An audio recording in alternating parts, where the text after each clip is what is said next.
நாம் இன்றைக்கி வந்து பார்த்திங்கன்னா குழந்தையின்மை அப்படின்னு நம்ம சொல்லக்கூடிய ஒரு விஷயத்தை பற்றி பேச போகிறோம். இன்றைக்கி குழந்தையின்மைன்றது ரொம்ப பொதுவாக இருந்துக்கிட்டு இருக்குது.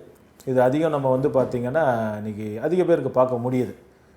காரணம் அப்படின்னு எடுத்துக்கிட்டால் வந்து பார்த்திங்கன்னா ஒன்று வந்து பார்த்திங்கன்னா லேட் மேரேஜுன்னு கூட சொல்லலாம். ஏன்னா மேஜராக இன்றைக்கி வந்து பார்த்திங்கன்னா எல்லாமே வந்து ஆண்கள் எல்லாம் செட்டில் ஆன பிறகு தான் கல்யாணம் பண்ணணும்னு நினச்சாலோ, ஒரு பெண்ணு வந்து பார்த்திங்கன்னா ஒரு ஆண் வந்து நல்லா சம்பாதிக்கணும், வீடு இருக்கணும், கார் இருக்கணும் போது அதற்கான வயசே ஓடி போகுது அப்படின்றது ஒரு எண்ணமும் இருக்குது.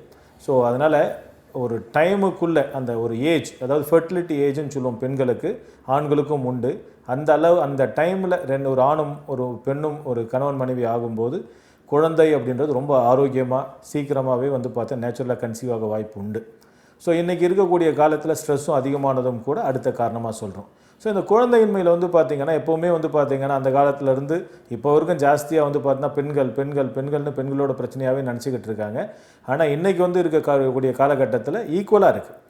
பெண்ணுக்கும் பிரச்சனை இருக்குது, ஆணுக்கும் பிரச்சனை இருக்குது. ஒரு சில இடத்துல பெண்ணுக்கு வந்து பார்த்தீங்கன்னா கருமுட்டை வளர்ச்சி கூட நார்மலாக இருக்குது, ஆணுக்கு உண்டான உயிரணுக்கள் குறைபாடு கூட இருக்குது. ஸோ இதில் முக்கியமாக நம்ம வந்து பார்த்திங்கன்னா மேஜராக பார்க்கக்கூடியது வந்து உயிரணு குறைபாடு சொல்லுவோம். அதுக்கு முன்னாடி நம்ம என்ன சொல்லுவோம், தாம்பத்திய உறவில் இருக்கக்கூடிய பிரச்சனைகள். இது வந்து நம்ம அதிகம் வந்து டிவியில் பேச வேண்டிய அவசியம் இல்லை. ஆக்சுவலாக பார்த்திங்கன்னா நேரில் ஒரு டாக்டரை போய் கன்சல்ட் பண்ணணும். அப்போ என்ன முக்கியம்னா, ஏன் இதை சொல்ல வரேன்னா, ஒரு இன்ஃபர்டிலிட்டி குழந்தையின்மைக்கு என்ன சொல்கிறோம் விளக்கம்னா, ஒரு கணவன் மனைவியோட ஒரு வருடம் நல்ல ஒரு சந்தோஷமான ஒரு வாழ்க்கைக்கு பிறகு அவங்களுக்கு ஒரு குழந்தை ஃபார்ம் ஆகலை, அதாவது ஒரு குழந்தை கன்சீவ் ஆகலை, அந்த கருவுறுதல் நடக்கலைன்னும் போது தான் அந்த குழந்தையின்மைன்னு சொல்கிறோம். அப்போ இதில் எல்லாமே கலந்துருது. அவங்களுக்குள்ளே இருக்கக்கூடிய அண்டர்ஸ்டாண்டிங், அதன் பிறகு இருக்கக்கூடிய தாம்பத்திய உறவுகளும்.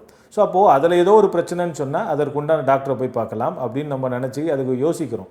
ஆனால் இங்கே ஹோமியோபதி டாக்டர்கிட்ட வரலாம், உங்களுடைய பிரச்சனைகள் என்னன்னும் போது அதற்குண்டான தீர்வுகளும் இருக்கும்.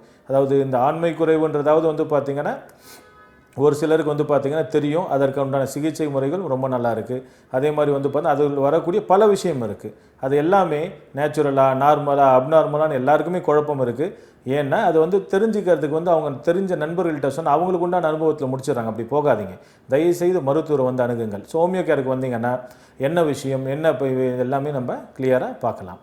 அதுக்கு அடுத்து வந்து பார்த்திங்கன்னா நல்ல தாம்பத்திய உறவு இருக்கும், நல்ல கணவன் மனைவிக்குள் அந்யோன்யம் இருக்கும், எல்லாமே இருக்கும். ஆனால் கன்சீவ் ஆகலை, குழந்தையோட என்னது கருவுறுதல் இல்லை ஒரு மனைவி அப்படின்னு பார்க்கும்போது அங்கே என்ன ஆகுது அப்படின்னு சொன்னால், அந்த கணவனுக்கு உண்டான உயிரணுக்களும் செக் பண்ணணும். ஏன்னா எப்போவுமே என்ன பண்ணுவாங்க, உடனடியாக பெண்ணுக்கு உண்டான என்ன சொல்ல பிசிஓடி இருக்கா, இல்லை கருமுட்டை வளர்ச்சி நல்லா இருக்கா, ஃபாலிகுலர் ஸ்டடி இருக்கான்னு மட்டும் பார்த்தா தப்பு.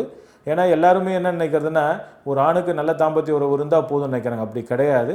அவங்களுக்கு வந்து பார்த்திங்கன்னா உயிரணு குறைபாடு இருந்தாலும் அது தெரியாது. ஏன்னா அதற்கு எந்த அறிகுறிகளும் இல்லை. அதனால் எந்த குறைபாடும் அவங்களுடைய கணவன் மனைவி அந்யோத்திலையோ தாம்பத்திய உறவுலையோ தெரியாது. அப்போ என்ன விஷயம் ரொம்ப முக்கியமாக நம்ம இன்றைக்கி சொல்கிறோன்னா உயிரணு குறைபாடுகள். ஸோ இந்த குழந்தையின்மையில் வந்து பல காரணங்கள் சொல்கிறோம்.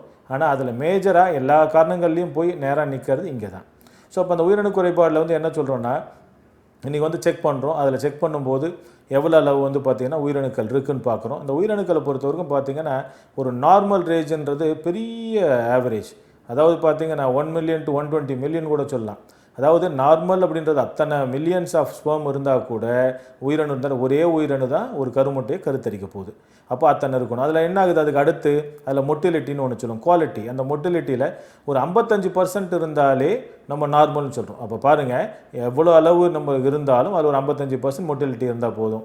அப்போ அது நார்மல். அப்போ நார்மலாக கன்சீவ் ஆகிற வாய்ப்பு உண்டுன்னு சொல்கிறோம். ஸோ அப்போ இதில் என்ன ஆகும், சமயத்தில் ஒரு சிலருக்கு வந்து பார்த்திங்கன்னா ப்ரொடக்டிவிட்டியில் பிரச்சனை இருக்கலாம். அப்போது வந்து பார்த்திங்கன்னா கம்மியாக இருக்கலாம், தேவையில்லாத அதாவது தேவையான அளவு இல்லாமல் கம்மியாக இருக்கலாம்.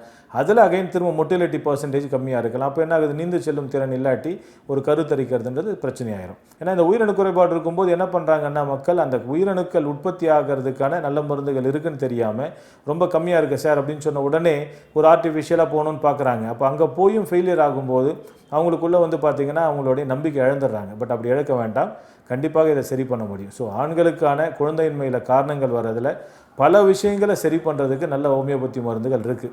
ஸோ அதனால் நம்ம உயிரணு குறைபாடு 1 வருஷம் ட்ரீட்மெண்ட் வேணும், 2 வருஷம் வேணும்னு சொல்லி ஒரு டிஸ்கஷன் வருதுன்னா, ஐயோ அவ்வளோ நாள் கழிச்சு தான் சரியாகுமான்னு கவலைப்பட வேண்டாம்.